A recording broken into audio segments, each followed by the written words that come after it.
बिस्मिल्लाहिर्रहमानिर्रहीम। सदर इजलास दोस्त मोहम्मद अली साहब स्टेज में मौजूद कौमी वतन पार्टी 400 जिले चेयरमैन कैसर जमाल खान जोड़ा काबीना PK 62, PK 63, PK 64, PK 65, PK 66 ना रागले जमुंगा मुंतखब अहदेदारान साहिबान माता मखामख नास द कौमी वतन पार्टी कारकुनान मशरान दलता के मौजूद जमुंगा वतन पाल यूथ और वतन पाल स्टूडेंट फेडरेशन मरकरी जमा मशरान मुजफ्फरबंद अस्सलाम वालेकुम जो टोल केवल खो दखल लखा और जो कौमी वतन पार्टी द टोलो अहदेदारान लखा تاسو ټول لا په 14 یوم تاسیس باندې مبارکي درکومه دا مبارکي د قومي وطن پارټۍ د هر کارکون مبارکي ده دا زموږ مشترکه مبارکي ده او ان شاء الله 14 کاله کې کوم دا یو سفر موږ شروع کړی دی دا به مخکې موضوع او ان شاء الله روان وخت دی هغه ستاسو دی ان شاء الله کامیابي به تاسو ته راځي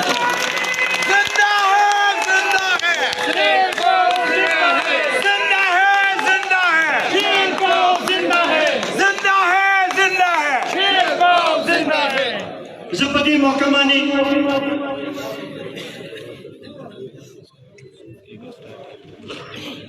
شهید وطن حیات محمد خان شیرپو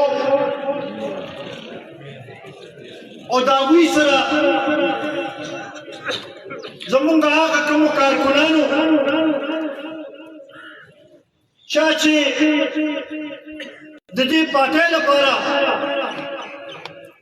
د وینې قرباني ورکړې ده زه نن هغه خلک یادول غواړم نن د هغوی راز ده بیا دې سره هغه کارکنانو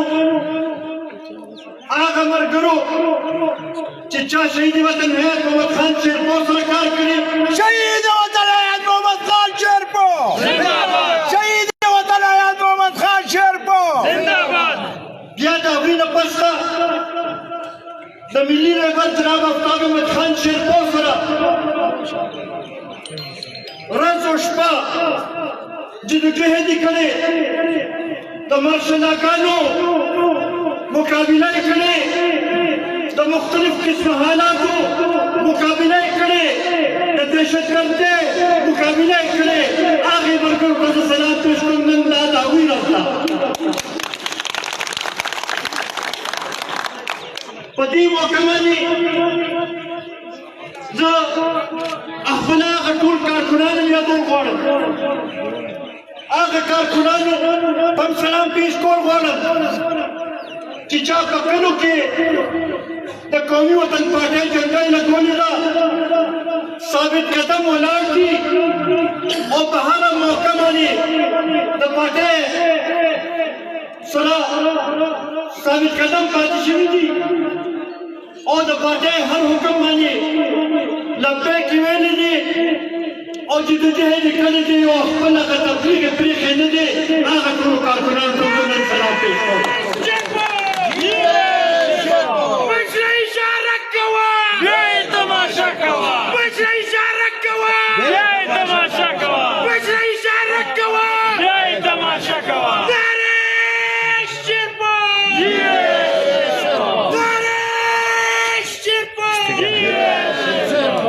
زه نن هغه ملګرو ته چې د هغوی نن دا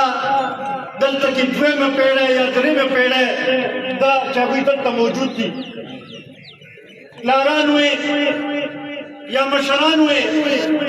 شهید وطن حیات محمد خان شیرپو سره کار کړی د ملي رهبر جناب آفتاب احمد خان شیرپو سره یې کار کړی او نن ما له حوصله راکوي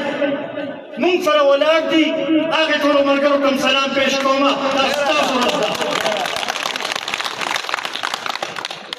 عزتمندو نن شپېته کاله مخکې شهید وطن حیات محمد خان شیرپو یو خوب لیدلی و هغه د یو داسې پاکستان خوب لیدلی و چې په هغې کې ټولو قومونو ته په خپل حق میلاویږي یو داسې پاکستان چې په هغې کې پښتنو ته یو ښه ژوند تېرولو موقع به میلاویږي زمونږ ځوانانو ته به روزګار میلاویږي په عزت سره زمونږ میندې خویندې به په دې په عزت سره خپل ژوند تېرولی شي دا خوب دا سوچ چې هغه ولیدو نو د سیاست په میدان کې قدم کېښودلو او د هغې ټولو بېوسو خلکو د هغه بېوسو پښتنو اواز جوړ شو چې د چا هغه وخت سره اواز موجود و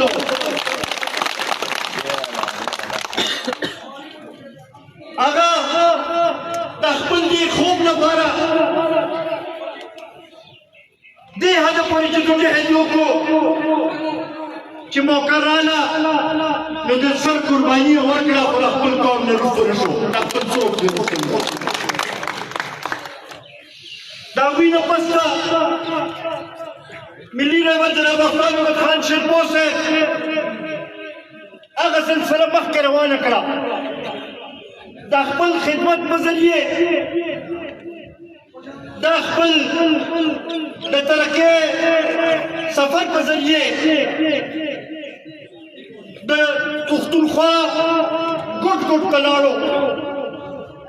او نن دا د قومي وطن پارټۍ د کارکنانو لپاره د خوشحالۍ او د فخر خبره ده چې د دې صوبې ګوټ ګوټ ته چې موږ لاړ شو نو په هره ضلع کې په هر تحصیل کې د ملي رهبر جناب آفتاب احمد خان شیرپو څه نه څه کارنامه څه نه څه خدمت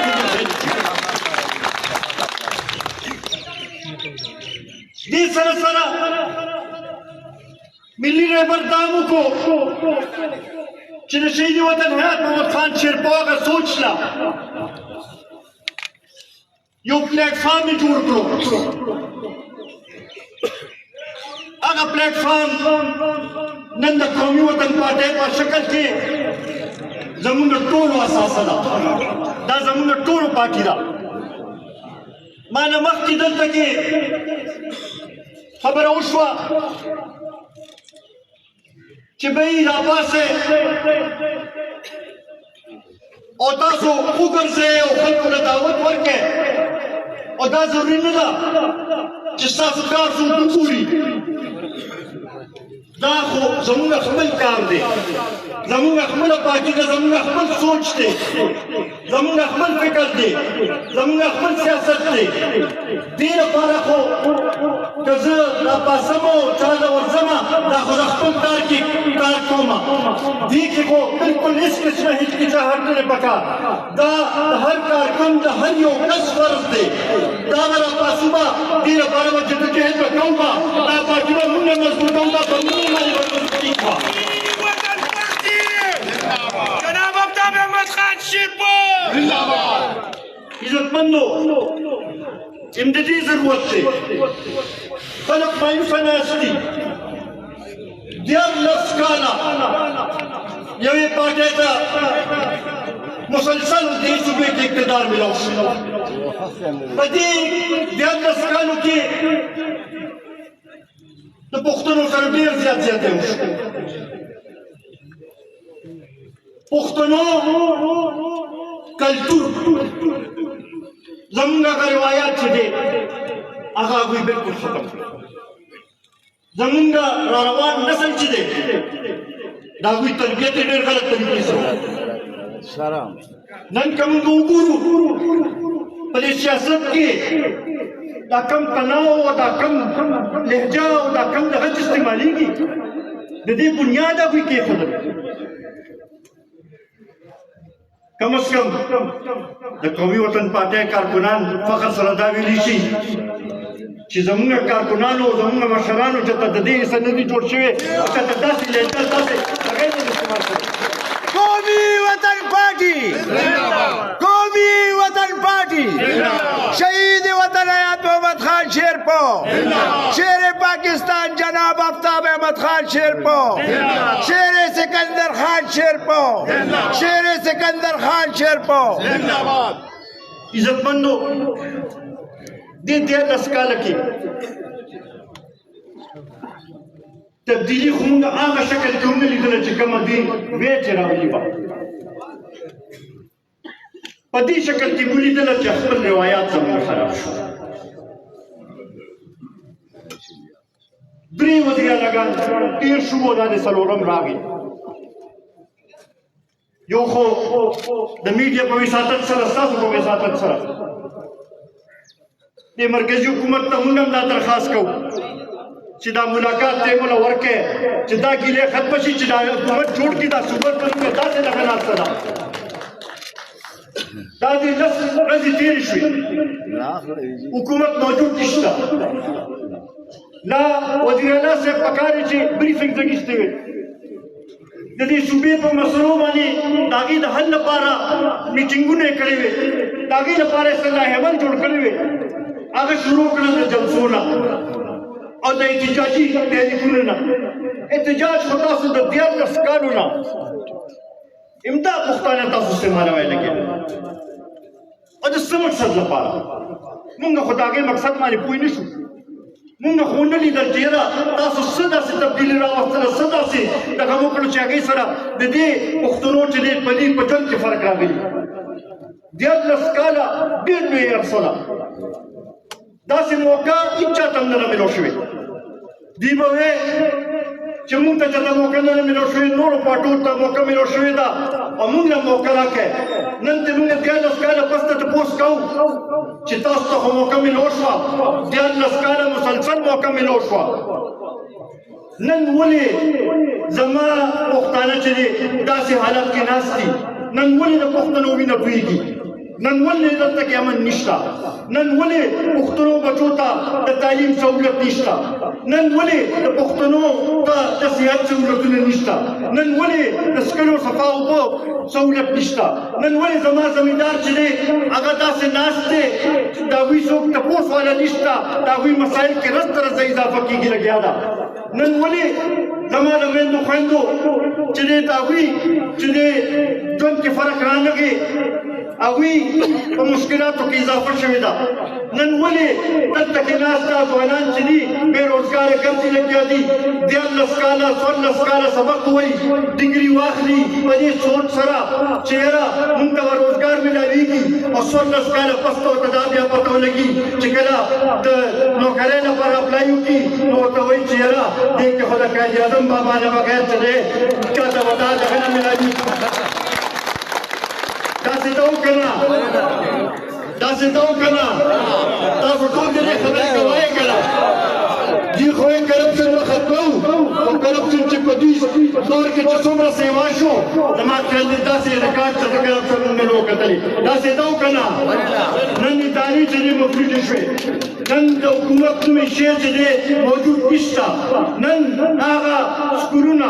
هغه کالجونه چې هغه د غریبانو لپاره جوړ شوي په دې سوچ سره جوړ شوي چې هغه بچو ته چې چا د مور پلار سره وسایل نه وي د هغوی لپاره د تعلیم سهولت نه وي چې هغوی ته د سرکاري سکول کې به مفت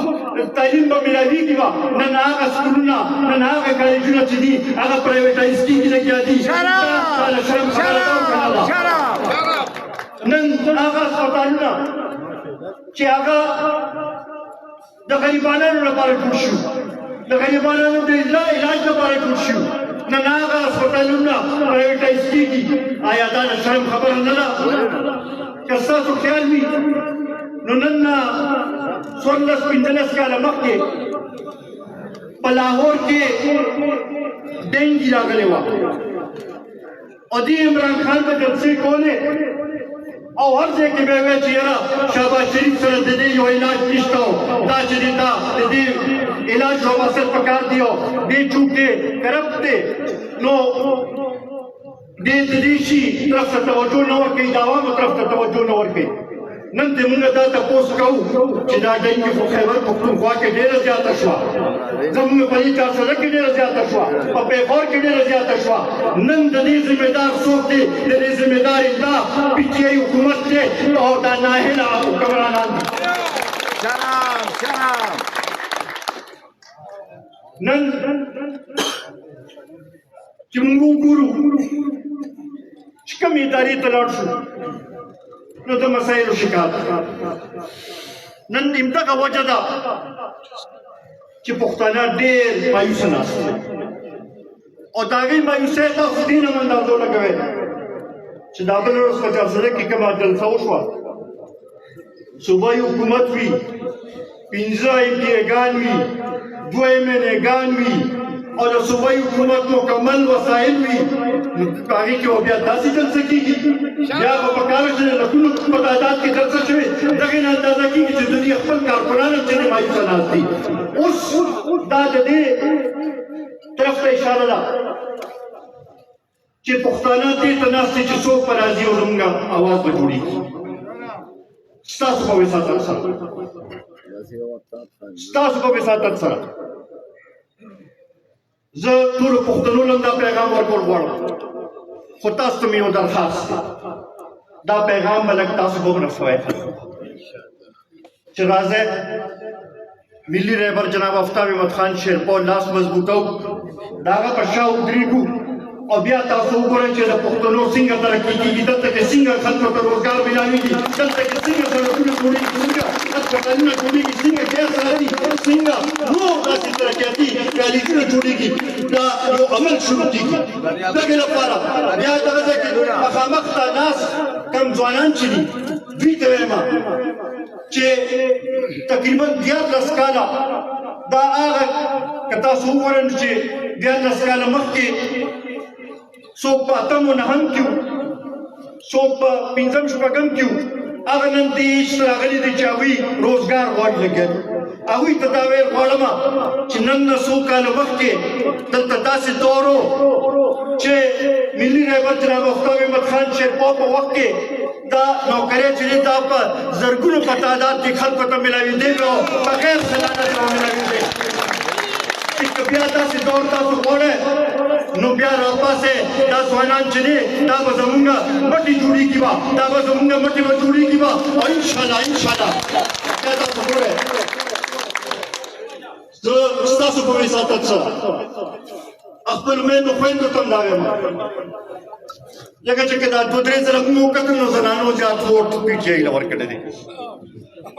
زه هغوی ته دا وایم چې ستاسو په ژوند کې څه فرق راغلی څه وکړل دې تحریک انصاف 14 کاله موقع خو زما خیال دی دې نه سوا به نور څه دغه وکړي پټي مرکزي حکومت ته مې لاړ شو صوبایي حکومت دا درېیم ځل دلته کې څه فرق راغی زه خپل میندو خویندو ته وایم راځئ راپاسئ د ملي رهبر جناب آفتاب احمد خان شیرپور دا جنډه اوچته کړئ انشاءالله دا زموږ کام چې دی دا به ترقي به کوي انشاءالله عزتمندو دا یو څو ورځونه دا کوم افغانستان سره چې صورتحال دی دې ته موږ د تشویش په شکل کوو کیمرا وړه دلته پښتانه دي هلته پښتانه دي موږ افغان حکومت ته هم دا درخواست کوو چې دلته دهشتګردي چې کېږي په هغې کې د پښتنو مینت وي تاسو په دې کې د پاکستان د حکومت امداد وکړئ چې ستاسو خوره د دهشتګردۍ لپاره استعمال نه شي او دغه درخواست موږ د پاکستان حکومت ته هم کوو چې افغانستان زمونږ یو ګاونډي ورور دی هم مذهبه او د ژبې او د دغه زمونږ سره ډېر نږدې تعلق پاتې شوی بیا د 40 کالو نه دلته کې مونږ سره چې کوم افغانان وروڼه دلته کې پاتې شوي دي د هغوی 40 کاله مونږ دلته خدمت کړی دی دا ټول څه په یو څو خبرو باندې ضایع کول نه دي پکار مونږ ته پکار دی چې دې وخت کې د سوچ نه کار واخلو او دا خبرې چې دي دا په خبرو په ذریعه حل کولو کوشش وکړو په ترکیه کې چې کوم عمل روان دی مونږ د هغې سپورټ کوو مونږ دا توقع لرو د خپل وروڼو نه که هغه ترکیه ده که هغه یوني دی که هغه قطر دی د هغوی نه دا مونږ تمه لرو چې هغوی په دې کې یو کردار ادا کوي به او دا مسله چې ده دا به په شوشتوبۍ سره به حل کېږي به زه په دې موقع باندې ستاسو ټولو ډېر زیات مشهور یم نن چې کوم ګڼ تعداد کې تاسو رالی دا کوم جوش او مینه او جذبه تاسو وښیله زه په دې باندې تاسو نه معذرت هم غواړم چې بعضې ملګرو ته کورسۍ هم میلاو نه شوې مونږ خو دا تمه نه وه چې دومره ملګري به راشي په ډېر شارټ نوټس باندې دا ملګري دلته کې تاسو رالی دا تمه لرم چې امداد مینې دې اخلاص په تاسو اظهار کوئ نن نه به هر یو کس ځان به ملي رهبر جناب آفتاب احمد خان شیرپو ګڼئ او په خپل کلي کې په خپل کوڅه کې په خپل چارپیچل کې به هر چا له دعوت ورکوئ او په دې خبرې به خلک پوهوئ چې د دې وخت دا ضرورت دی د دې خاورې دا ضرورت دی د دې پښتون قام دا ضرورت دی چې ملي رهبر جناب آفتاب احمد خان شیرپو زموږ لاس وکړي زه خپلې خبرې په دوه درې نارو باندې ختموم د دې جواب به راکوئ خپل کام خپل پارټي قومي وطن پارټي خپل کام خپل پارټي قومي وطن پارټي خپل کام خپل پارټي قومي وطن پارټي ملي رهبر جناب آفتاب احمد خان شیرپو شهید وطن حیات محمد خان شیرپو کارکنان قومي وطن پارټي ډېر مهرباني